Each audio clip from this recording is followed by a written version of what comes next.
Pada kesempatan ini kita akan membahas mengenai Friedrich Nietzsche. Tenang, berbaring, dan sedikit berpikir adalah obat yang paling murah untuk segala penyakit jiwa, dan dengan kehendak baik, jam demi jam pemakaiannya akan makin nyaman. Nietzsche. Mereka yang hanya tahu karya-karyanya tanpa mengetahui riwayat hidup filsuf ini akan terkejut, sebab filsuf yang lahir pada 15 Oktober tahun 1844 di Rocken di wilayah Sachsen itu adalah seorang anak laki-laki berperangai halus dan dari sebuah keluarga Protestan Lutheran yang sangat saleh. Ayahnya adalah seorang pastor Lutheran dan dia berharap agar kelak putra sulungnya itu menjadi seorang pastor juga. Ketika berusia 5 tahun, ayahnya meninggal dan Nietzsche tinggal di lingkungan keluarga ibunya yang kebanyakan perempuan. Teman-teman di sekolahnya di sana menjulukinya si pastor kecil. Bahkan sampai dewasa, orang-orang di sekitarnya melihat Nietzsche sebagai seorang Kristen, seperti orang-orang lain. Pernah suatu ketika seorang perempuan muda mengajaknya untuk ke gereja, dan dengan sangat sopan dia menjawab, "Hari ini tidak." Sesudahnya kepada seorang teman dia menjelaskan, "Kalau saya mengganggu pikiran gadis itu, saya tentu akan menimbulkan rasa ngeri." Nietzsche, anak seorang pemuka jemaat ini, kemudian termasuk sebagai seorang yang paling sengit mengoyak-ngoyak segala sesuatu yang dinilai suci dan luhur dalam agama Kristen dan kebudayaan Barat. Pada tahun 1854, Nietzsche masuk gimnasium di kota Naumburg. Namun 4 tahun kemudian ibunya memintanya belajar di sekolah asrama Lutheran yang sangat termasyhur di kota Forta. Di sana ia sudah membaca karya-karya para sastrawan dan pemikir besar seperti Schiller, Hölderlin, dan Byron. Dan dia sangat kagum pada kejeniusan kebudayaan Yunani kuno, maka dia saat itu meminati juga Plato dan Aeschylus. Pada tahun 1864 dia studi di Universitas Bonn bersama temannya dari Porta yang kemudian juga termasuk sebagai seorang pemikir dan filsuf, Paul Deussen. Waktu itu dia masih memeluk agamanya. Waktu Deussen mengatakan bahwa doa hanyalah ilusi belaka, dia menjawab itu salah satu dari kedunguan Feuerbach. Pada tahun 1865 dia belajar filologi di kota Leipzig di bawah bimbingan Profesor Ritzel.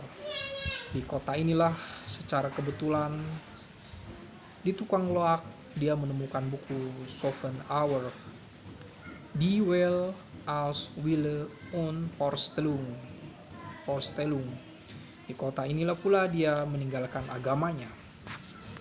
Keasikan studinya terputus ketika pada tahun 1867 dia diminta untuk menunaikan wajib militer di bagian artileri di sebuah barak di Naumburg. Karena terjatuh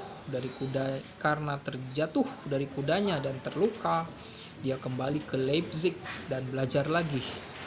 Pada masa inilah dia berkenalan dengan musik Richard Wagner dan bahkan komponis Jerman termasuk itu menjadi sahabatnya.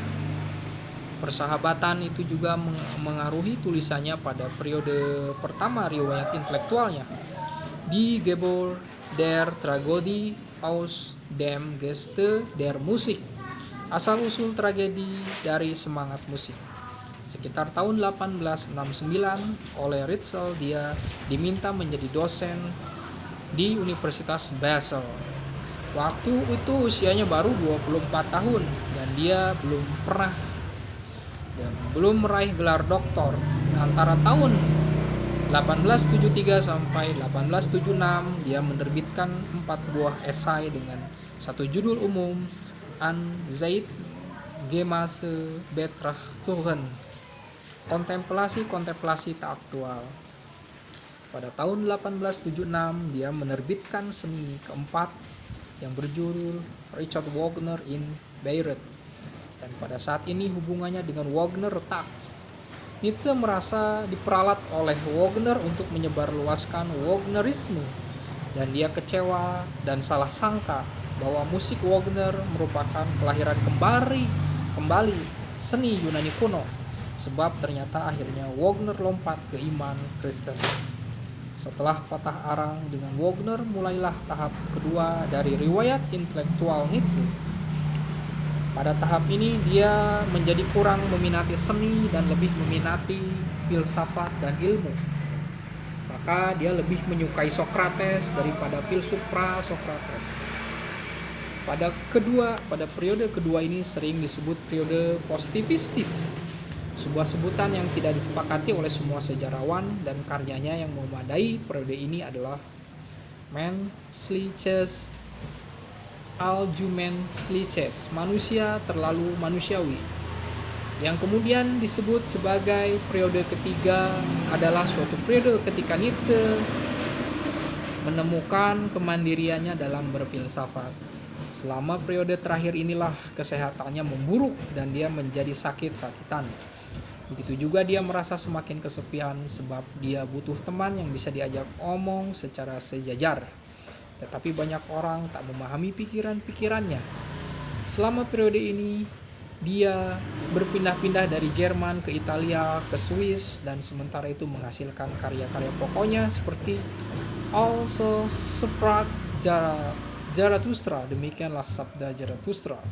Kemudian Der Antichristus, Ecce Homo, itulah manusia, dan lain-lainnya. Dua buku terakhir itu tidak hanya dipenuhi sanjungan-sanjungan diri, tetapi juga ditulis untuk menghancurkan moralitas dan agama Kristen yang menurutnya menghisap darah manusia yang hidup.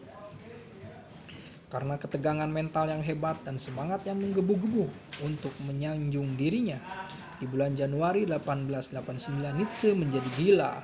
Pada saat itu dia sempat menulis surat-surat ganjil kepada teman-temannya. Misalnya dia memperkenalkan dirinya sebagai Ferdinand de Lesseps atau sebagai yang tersalib dan sebagai Allah sendiri. Meski demikian dia masih mampu mengapresiasi musik dan karya sastra dan tetap ramah tamah pada tamunya. Pada masa kegilaannya ini karya-karyanya menjadi termasyhur, tetapi dia sama sekali tidak menikmati kemasyhuran. Saudarinya Elizabeth dengan setia merawatnya sampai dia meninggal dunia di Weimar pada tanggal 25 Agustus 1900 karena pneumonia. Nietzsche berfilsafat dengan aforisme. Hampir semua karya Nietzsche tidak dituangkan dalam sebuah uraian sistematis seperti kita jumpai dalam sebagian besar filsuf modern yang sudah kita bahas, khusus Kant dan Hegel. Pikiran-pikirannya ia tuangkan dalam bentuk aforisme. Tidak sulit membaca aforisme itu sebab berupa kalimat-kalimat pendek yang mudah dibaca secara harfiah. Yang sangat sulit adalah mengerti maksud dan arti kalimat-kalimat itu. Dalam hal ini Nietzsche adalah filsuf yang paling sukar dipahami sepanjang sejarah filsafat modern.